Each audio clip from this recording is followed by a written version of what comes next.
Hello,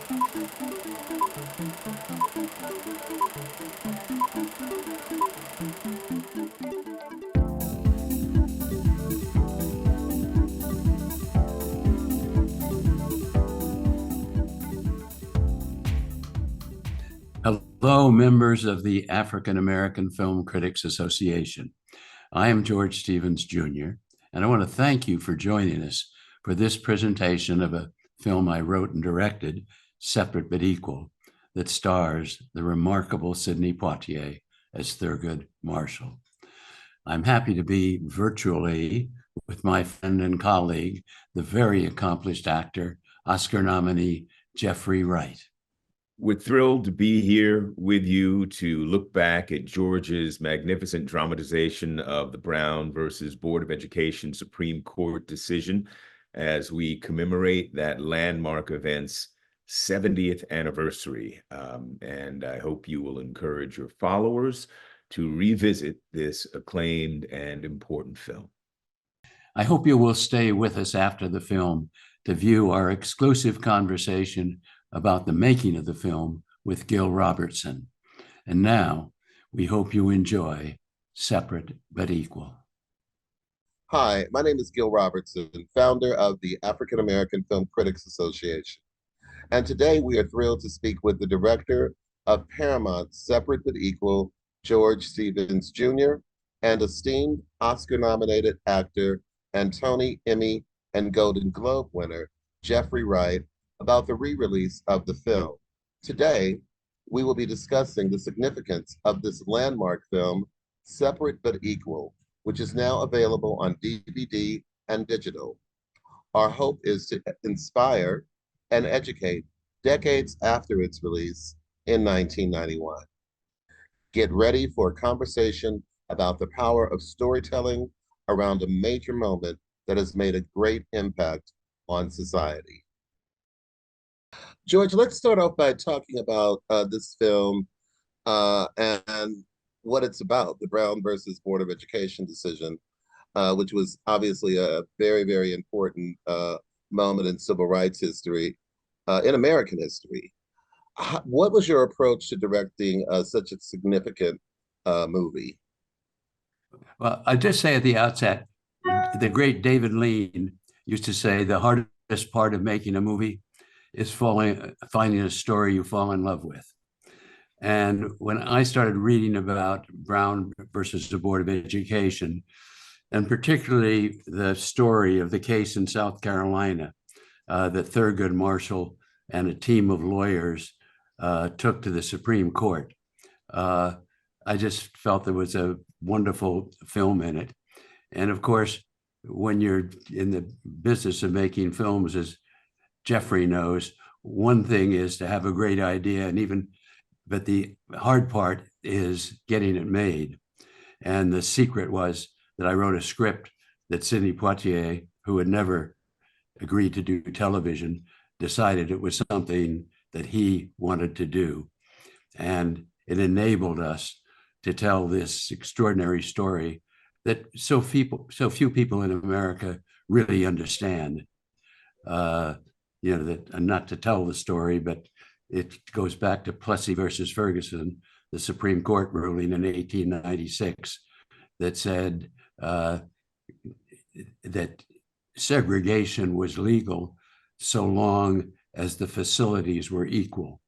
And we tell the story of the awful segregated schools in the South, where for half a century children did not have an equal opportunity. Now, Jeffrey, Separate but Equal is celebrated for its portrayal of a pivotal moment in civil rights history. What drew you into the project and your character in it? Well, there were a couple of things that drew me. This was really my first significant role on film. And the primary thing that drew me was, wow, I got a job. That it was very early in my career. I think I got the job. Perhaps, George, you can speak to this, largely because I had a political science degree. I hadn't done much acting at all, but I did have some familiarity with the subject matter, and had studied it reasonably extensively. And of course, I was from Washington, D.C.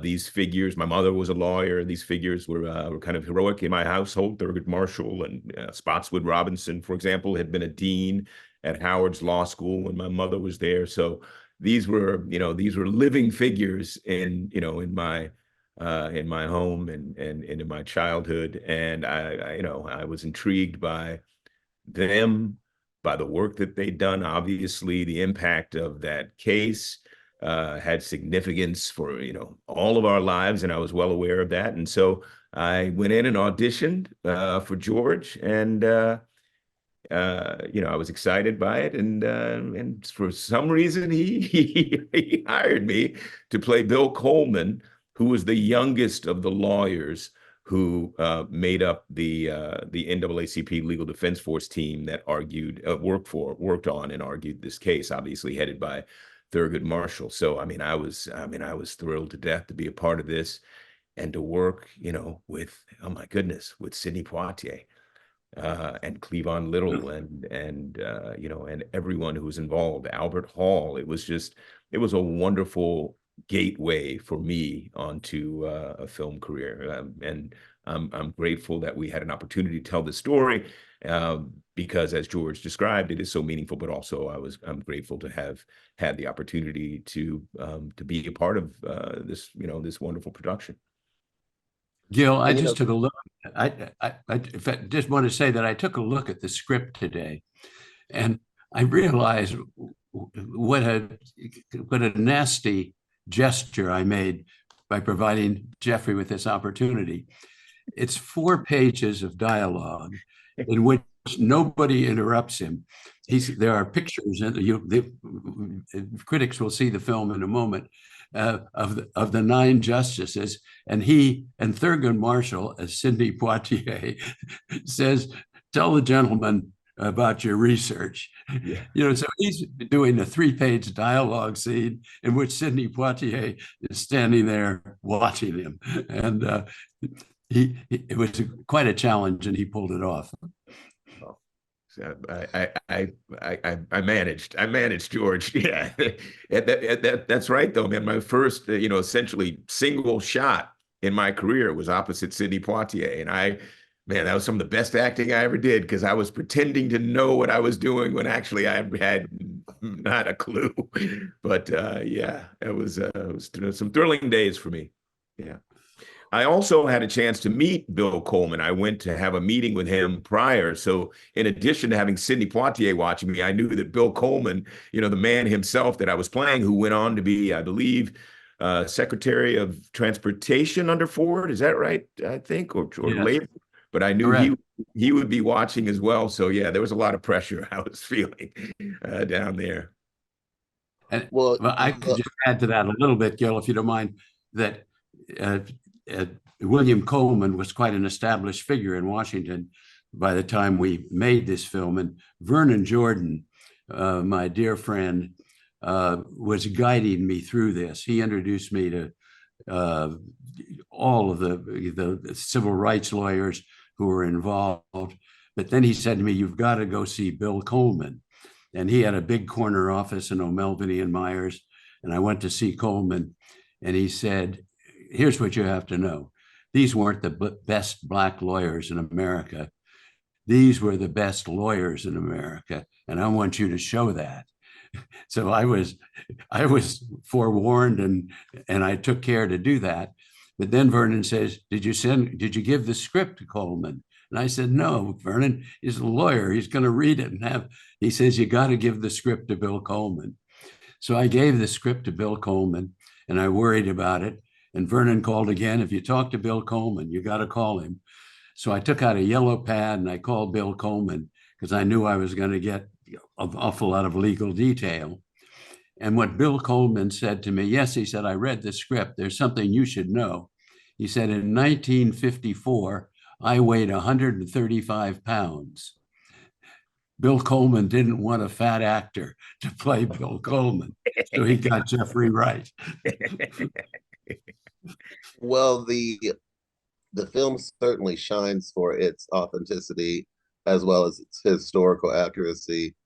George, tell us about the research process for the film, including any primary sources or personal accounts you found particularly enlightening. Yes, I was able to talk to a colleague, my daughter, who also worked with me, to talk to Constance Baker Motley, who was a lawyer in the case, Jack Greenberg, Oliver Hill, uh, Spots Robinson. And I just, because of Vernon's facilitation, I was able to accumulate this wonderful research.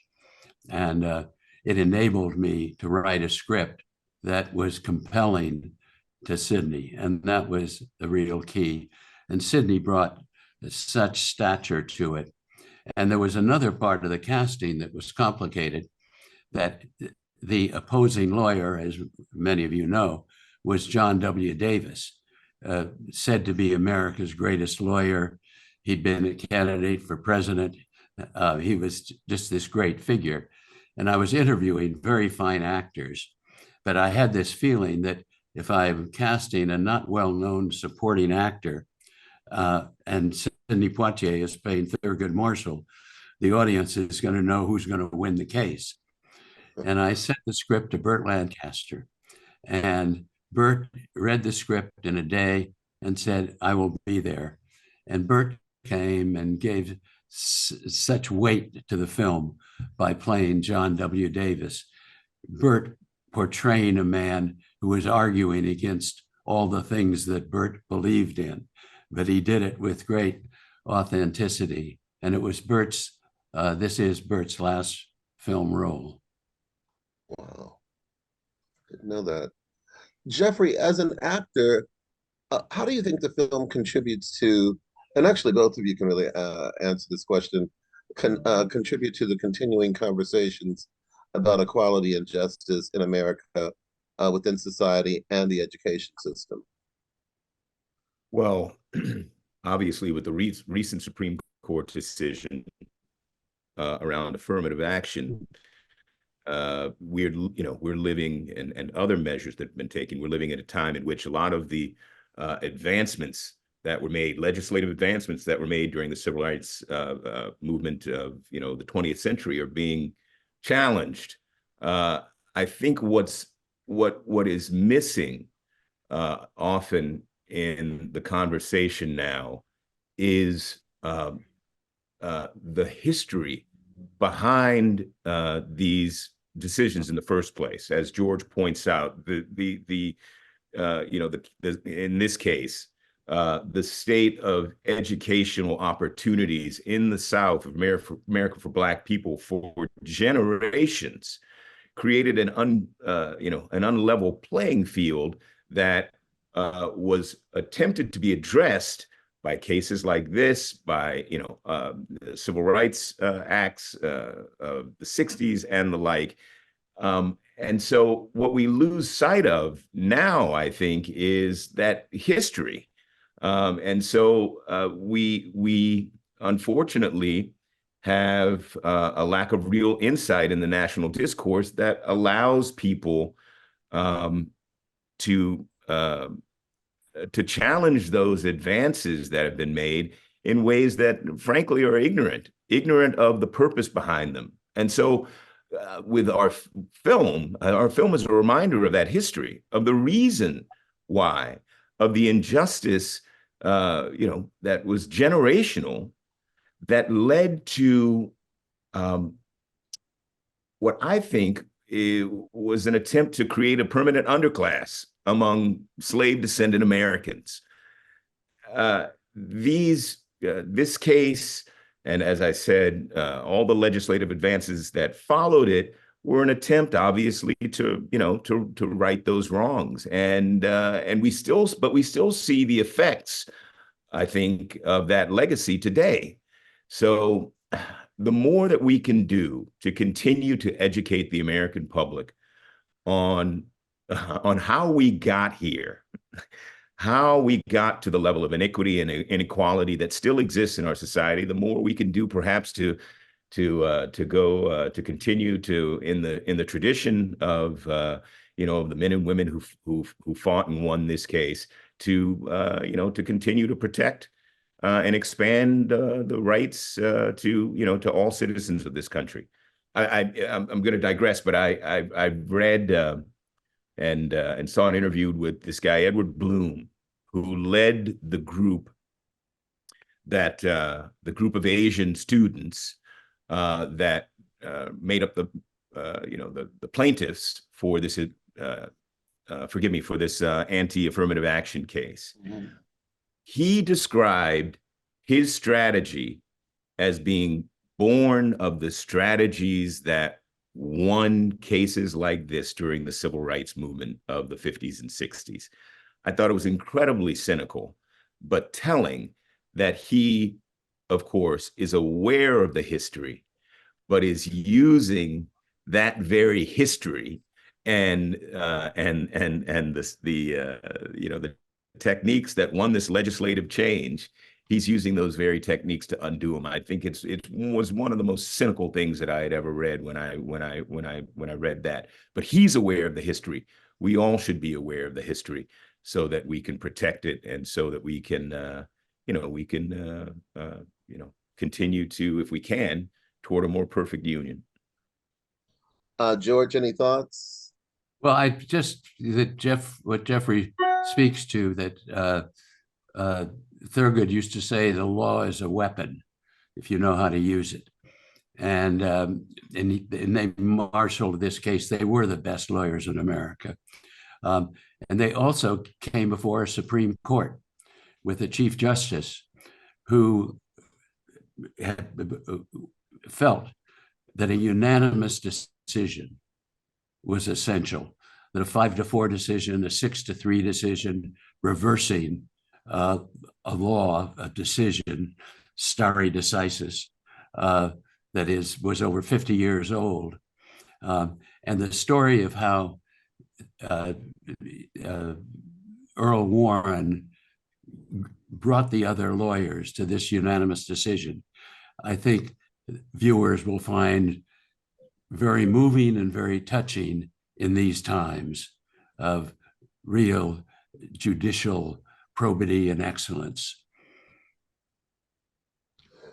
Now, I know we have to wrap things up, but I guess my final question to both of you would be your reaction to the incredible success of this project. I mean, it was nominated for awards and received a lot of accolades when it was released. What was your reaction, George? Well, we were so gratified because it was a big roll of the dice. It was 2 nights on ABC television in prime time, and the critical reaction was just phenomenal. But we won the award for the outstanding miniseries of that year, and just the feeling that that people were seeing this film and coming to grips with it. And that is, we used to say about certain kind of filmmaking, that nothing is said unless it's felt.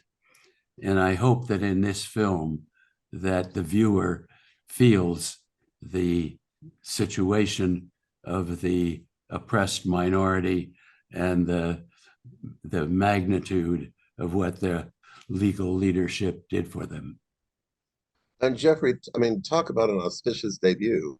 What was your reaction once you saw how well received it was? Well, the script was really very wonderfully drawn and comprehensive and thorough. That was the starting point.